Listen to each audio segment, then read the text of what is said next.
Yeah. We got a heater core that's clogged up on this 2017 Ram 2500 with a Cummins turbo diesel 6.7 liter. It's got almost 200,000 miles on it, and let's just get started. First, the heater core lines are typically always found at the back of the firewall very easily, and we're going to follow those lines. And we've got our Cummins hose clamp pliers. So one of the lines is followed up right here, so we got to be careful about fittings like this. We're going to adjust our Cummins pliers right here. We're going to pop it on like so, slide the clamp back extremely easily like that. Now that I have the clamps in my hand, I'm going to go ahead and get the other one, which if we follow the other hose back, it goes right here, which is very difficult to get to in typical scenarios, but not with some Cummins hose clamp pliers.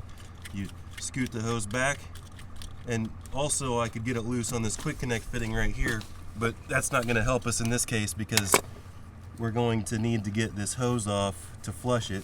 So first off, you want to make sure that you have a big pan underneath this engine so you don't get toxic coolant on the ground for your pets to drink.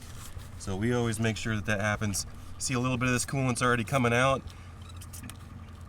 The cooling system's just a little bit pressurized already.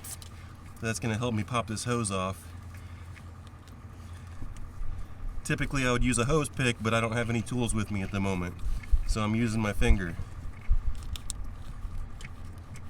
Here's the first hose. Nice. The owner of the truck felt like he had to get the coolant hot because that was going to help. I'll edit that part out. Oh man, good thing we have that big drain pan below this truck. So both of these hoses are off. Now we're getting ready to flush it with the garden hose. So let's just let the rest of it drain. Apparently the thread pitch is not correct on this, but I got this at the hardware store in the sprinkler section. And also it's a little bit too fat to fit in this hose, but we're gonna make it work. So here we go. And now I'm gonna turn the hose on, and we're gonna see some water shoot out of this pipe right here. Unfortunately, I don't have some fancy clear hose or anything. You're just gonna have to see what looks like coming out of there.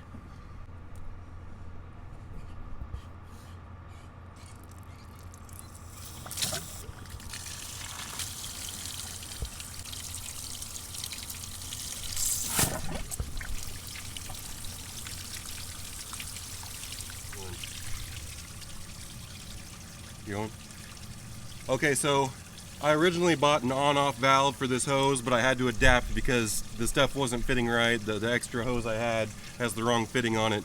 So what I'm going to do instead is what anyone can do. So if you have this city water pressure is about 45 psi or higher, and I'm just getting a constant flow right now. Take a look at this clean constant flow.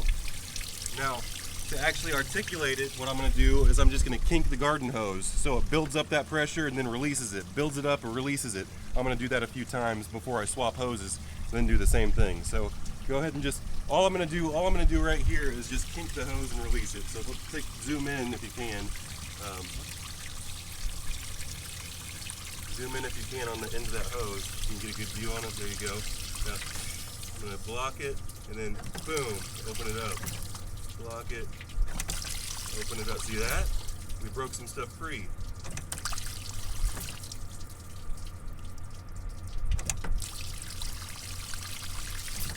At least one time I saw some junk come out extra. There we go. Some more came out. A little bit more. And then we're going to do that same thing on the other side.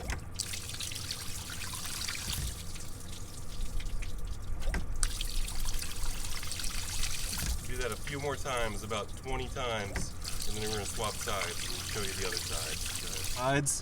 So I'm going to, boy, that's a tight fit. That's a barbed fitting. I might have to get my pick for that.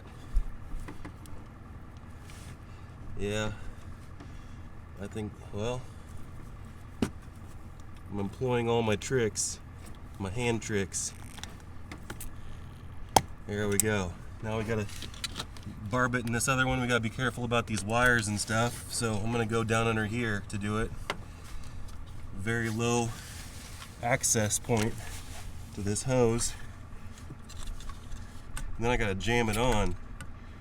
This hose might even be smaller than the other one. I don't know. Feels like it's smaller than the other one.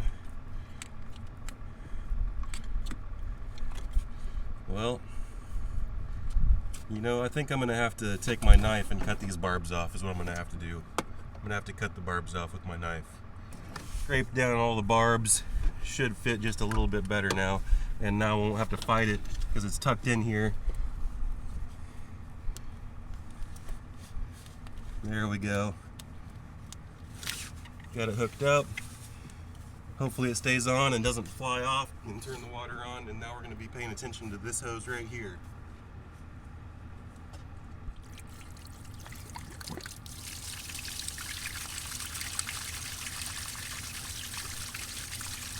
Alright, we're going to do our articulating pressure trick.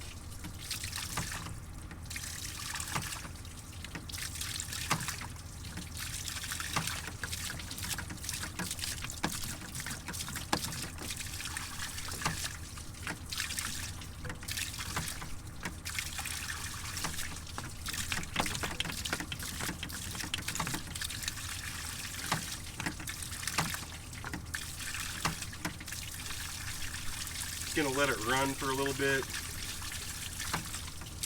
Alright, now we're gonna use our secret chemical inside and let it sit for a little bit. Full stuff, and we're going full strength. So I've got this transmission funnel here. I want to make sure that none of it skips out of this funnel, and we're gonna flush this out right away.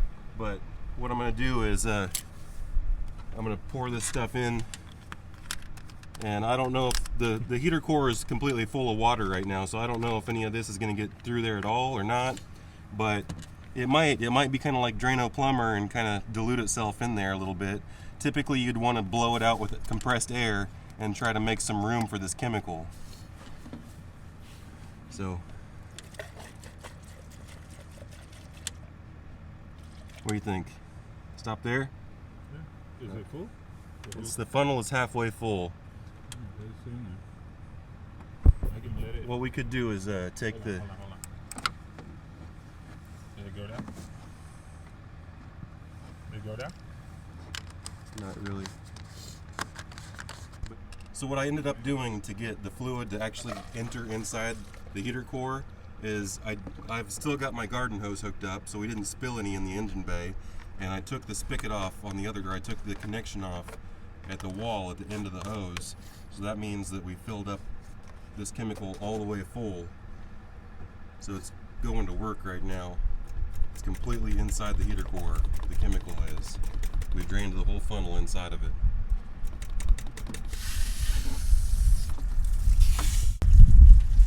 We only let it sit in there for about 2 minutes. And now we're just flushing it with water again. We'll report back once we hook the hoses back up. We have success. We have hot heat coming out the vents. That was a confirmed fix. No need to pull the dash and replace the heater core. I wonder how many shops would just quote a heater core to replace that before even attempting to flush.